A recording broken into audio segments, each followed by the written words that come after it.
the one thing that scares me about this new regime was with the roster construction. Terry Fontenot was asked. Okay, all right. I'll make sure I lock up.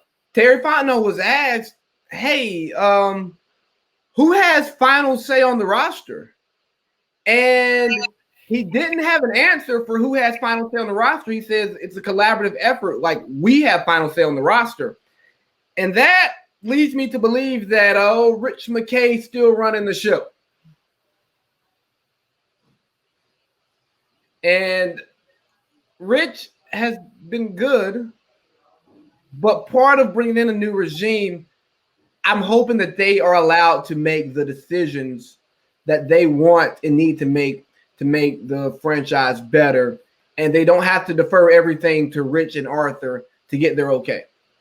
And I had muted my volume, so I didn't hear everything you said, but I caught the tail end there, and it sounds like you're talking about Rich McKay and his role in all of this. Yes, because they asked Terry who had control over the final roster, and he said we do. He said we're going to make the best Falcons decision. He did not say he had it.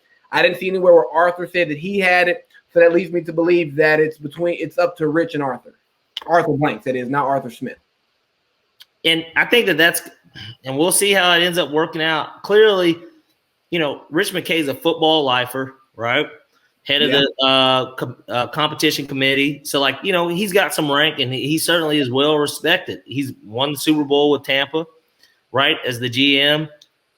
I don't like the idea. I don't know why he's still here. In reality, outside of everything I literally just said, there would be no other reason for him to have any decision. He had decision with Dan Quinn and Dimitroff just this past year. And so my thought is, well, that didn't work, obviously. We don't have injuries to blame this year for why there were so many shortcomings.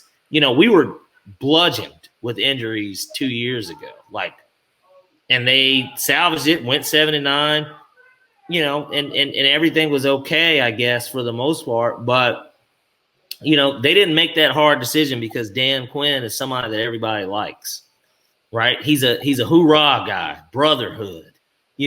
These things, the locker room, those men fight for each other. He talked a good game for sure, and it had everybody believing. Look, he took us to the promised land. He got us to the doorstep of the promised land, and we damn near went into the door, but we never fully got into that promised land. And so the thought was, well, he can run it back. We can do this. But a lot of that was hard-headedness too. Why the fuck are you running Kyle Shanahan's offense and Kyle Shanahan's not here and you don't have his disciples either? Why do you not make Matt LaFleur the offensive coordinator as soon as he leaves? Why are you bringing in Steve Sarkisian to be the offensive coordinator? You're saying, hey, man, run his offense. Hey, Dirk, you've already been here before too. Run the Shanahan offense. It never made any sense. And the results show for it. That's why it didn't make any sense.